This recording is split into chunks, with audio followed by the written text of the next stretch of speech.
मित्रों नमस्कार। मैं सुभाष शुक्ला एक बार फिर से आपके बीच में हाजिर हूं इंग्लिश वाला लेकर के। और आज हम बात करने वाले हैं फ्रेज के ऊपर। शब्दों को कैसे जोड़ें, ये बड़ी समस्या है, लोगों के मन में चलता है। जब हम शुरुआत करते हैं, कोई चीज लिखना चाहते हैं इंग्लिश में, तो हमें बड़ी जो दिक्कत होती है कि हम कैसे स्टार्ट करें, कैसे लिखें। तो मैंने आपसे वादा किया था कि मैं रोजाना आपको क्लास लेके आऊंगा, और मैं ला रहा हूं। एक दिन गैप करके लाता हूं, दुखी नहीं होना है। मैं आपसे जुड़ा हूं और जुड़ा रहूंगा लगातार। और मैं आपको एक जानकारी दे दूं कि 1 जनवरी से मैं आपको बोर्ड स्पेशल पढ़ाने वाला हूं। 1 जनवरी से तो सभी लोग जुड़े रहें अच्छे से। और जो अपनी बात है वो आप कमेंट के माध्यम से हमसे कह सकते हैं। आपके सजेशन पर विचार किया जाएगा। तो प्लीज आते हैं, बात करते हैं how to add words phrase. It means वाक्यांश। शब्दों को कैसे जोड़े। सबसे बड़ी बात, फ्रेज क्या है? शब्दों का एक ऐसा समूह जिसका अपने आप में कोई पूर्ण अर्थ ना हो। नहीं जान पाए ना? कोई बात नहीं, दुखी नहीं होना है। जैसे मानो कि 2 या 2 से अधिक शब्द है, न्यूनतम 2 शब्द होने चाहिए, और अधिकतम 10, 12, 50, 100 कितनी भी हो सकती है, कोई दिक्कत नहीं। शब्दों का एक ऐसा समूह जिसका अपने आप में कोई पूर्ण अर्थ ना हो। इसका मतलब यह हुआ कि शब्दों का एक ऐसा समूह जिसमें क्रिया नाम का शब्द नहीं है। जान पाए ना? नहीं जान पाए, कोई बात नहीं, फिर से आते हैं। देखिए, मैंने आपसे कहा कि कुछ शब्द लिखे हुए हैं। जैसे मैंने कहा लिखा हुआ है शहर, जैसे मैंने कहा लिखा हुआ है गांव।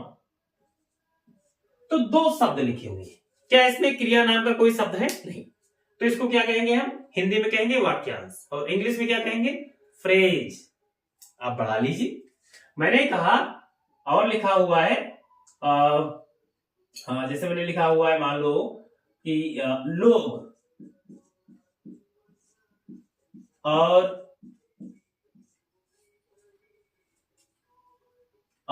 दुनिया। शब्द और बढ़ गए, लेकिन कोई चिंता नहीं। मैंने क्या कहा था? आप 2 लिखें, 3 लिखें, 4 लिखें, 5 लिखें, 10 लिखें। बस एक बात का ध्यान दें कि अगर आप फ्रेज लिखना चाहते हैं, जो अधिकतर आज की डेट में फेमस है, कोई इंग्लिश बोलता है, फ्रेज ही बोलता है। अधिकतर फ्रेज आज की डेट में लोग यूज कर रहे हैं। अगर आपको लिखना है लॉन्ग आंसर, तो फ्रेज लगाना अनिवार्य है। आप सेंटेंस छोटे छोटे कब तक लिखेंगे? बड़े वाक्यों को अगर आपको बनाना है, लॉन्ग आंसर लिखने हैं, एसे लिखना है, आर्टिकल लिखना है, या कोई भी बड़ी बात कहनी है किसी से, ज्यादा देर तक बात करनी है किसी से, लंबी टॉक है, तो भाई आपको शब्दों को जोड़ना तो आना चाहिए। सबसे बड़ी जो बाधा है बेसिक में, अगर आप शुरुआत करें तो यही है कि शब्दों को कैसे जोड़े। तो उसके लिए मैं आ गया। जब तक सुभाष शुक्ला है, परेशान नहीं होना है। शब्दों को जोड़ना आपको मुश्किल से 2 मिनट में आने वाला है। तो मैंने आपसे कहा तो शब्दों को हम ऐसे कैसे जोड़ें। तो मैंने कहा शब्द 2 तरह के होते हैं। मोटा मोटा मेरी बात आज मान लीजिएगा, 2 प्रकार के शब्द होते हैं। शब्द तो बहुत सारे होते हैं, 2 तरह से इनको लिखा जा सकता है। एक शब्द होता है बेयर, एक होता है बेयर, और दूसरा होता है क्लैड। एक होता है बेयर, दूसरा होता है क्लैड। बेयर किसे कहेंगे? एक नया कॉन्सेप्ट आ गया, आप सोच रहे होंगे। नहीं भाई, आपके लिए ही है।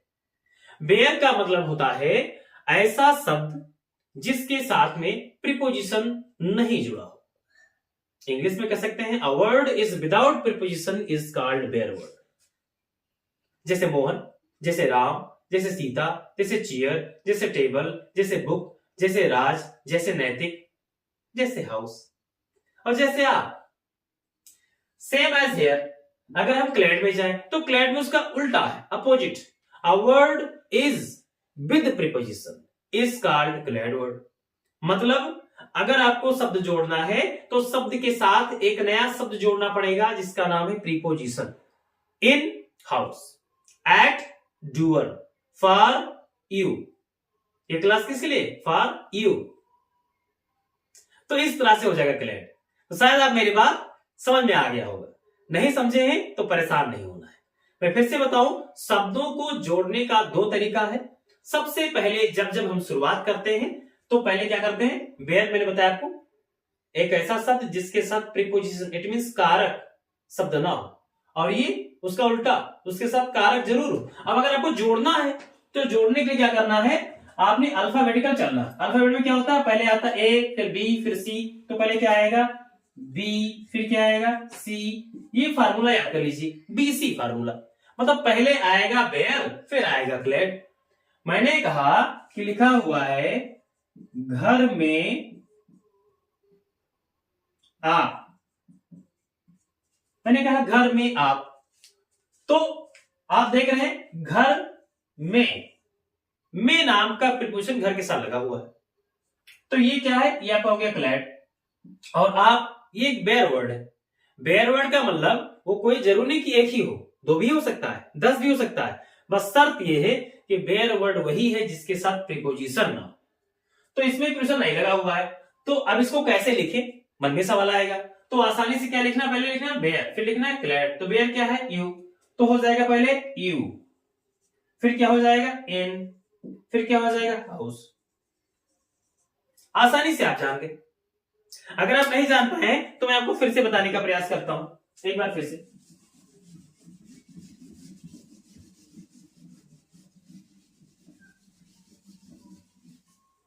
तो एक बार फिर से देखते हैं।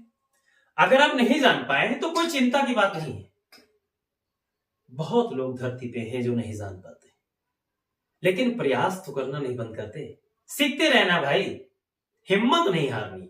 अगर आप पास धैर्य है तो इंग्लिश क्या, आप कुछ भी कर सकते हैं। इंग्लिश तो बहुत नॉर्मल लैंग्वेज, बहुत छोटी भाषा, सबसे सरल, इस दुनिया में सबसे सरल अगर कोई भाषा है तो उसका नाम है इंग्लिश। विश्वास करिए, आप मेरे साथ जुड़िए और फिर देखिए, एक साल के अंदर अगर आपको इंग्लिश बोलना, लिखना, पढ़ना, समझना ना आ जाए तो फिर देखना, फिर आप चैनल से चले जाना। अगर आपको समझ नहीं आता है तो मैं गारंटी लेता हूं एक ही बार में आ जाएगा। एक वीडियो आप मन से देखिए, 2 बार रिवाइज करके आ जाएगा। तो मैंने आपको बताया कि फ्रेज हम कैसे जोड़ते हैं, फ्रेज मतलब शब्दों को कैसे जोड़ते हैं, हम कैसे टू ऐड करते, कैसे ऐड ऑन करते हैं। अंत में एक बार फिर से बता रहा हूं, अगर आप नहीं जान पाए तो मैंने कहा शब्द दुनिया में बहुत सारे हैं, कोई काउंट नहीं, नए नए शब्द रोजाना बन रहे हैं। शब्दों को हम 8 भागों में बांट के पढ़ते हैं, नाउन, प्रोनाउन, एडजेक्टिव, वर्ब, फिर आपका आता है एडवर्ब, प्रीपोजिशन, कंजक्शन, इंटरजेक्शन। लेकिन इनको लिखने का तरीका मात्र 2 है, या तो आप बिना प्रीपोजिशन के लिखेंगे या आप विद प्रीपोजिशन लिखेंगे। लेकिन अगर आप इंग्लिश में जोड़ने जा रहे हैं तो सबसे पहले आपको जो लिखना है वो लिखना है विदाउट प्रीपोजिशन और फिर विद प्रीपोजिशन। इसे अगर आपको लिखना है कि टोकरी में या टोकरी के साथ एक लड़की, आपने कहा टोकरी के साथ एक लड़की, तो हो जाएगा a girl with a basket. आपको भाई उल्टा करना है, आपको पहले बेयर लाना है, उसके बाद आपको लिखना है। अगर मैंने कहा समाज में बुराई, तो पहले आपको लिखना है बुराई की इंग्लिश, फिर समाज में लिखना है, तो आपको लिखना है इविल इन द सोसाइटी। शायद मेरी बात आपकी समझ में आ रही होगी।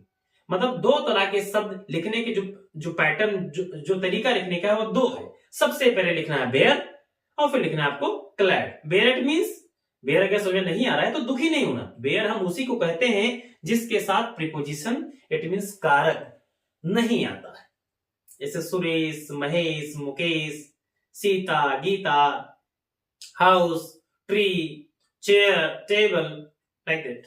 और क्लैड वो है जिसके साथ प्रीपोजिशन आता है, जिसके साथ कारक आता है। At house, in house, under the tree, for you. तो मेरा अंदाजा है आप समझ चुके हैं और मुझे विश्वास है कि आपके समझ में आएगा, क्योंकि मैंने मेहनत किया है आपके साथ और निस्वार्थ भाव से मेहनत किया है। मैंने कभी आपसे ये नहीं कहा कि चैनल आप सब्सक्राइब कर लीजिए, आज तक नहीं कहा। अगर आपको अच्छा लगेगा तो आप खुद ही कर लेंगे सब्सक्राइब। अगर आपको समझ में आ रहा होगा तो खुद ही आप लाइक करेंगे, आप खुद ही बटन दबाएंगे। अब मैं कहूं कि नहीं आप मेरा चैनल सब्सक्राइब करिए, नहीं आप लाइक करिए, ये तो उचित नहीं है मुझे ऐसा लगता है। तो मैंने सोचा है कि मैं कभी ये नहीं कहूंगा कि आप सब्सक्राइब करिए। अगर आपको उचित लग रहा है, अगर आपको लग रहा है कि हाँ ठीक है, अच्छा पढ़ा रहा है, समझ में आ रहा है और लोगों को भी पढ़ना चाहिए, तो आप आराम से चाहे तो कर सकते हैं, शेयर कर सकते हैं, अन्यथा आपकी इच्छा, कोई जोर जबरदस्ती नहीं। हाँ, सीखना है तो लगे रहिए, आएगा विश्वास। तो मिलते हैं फिर से आपसे अगली बार। जय हिंद।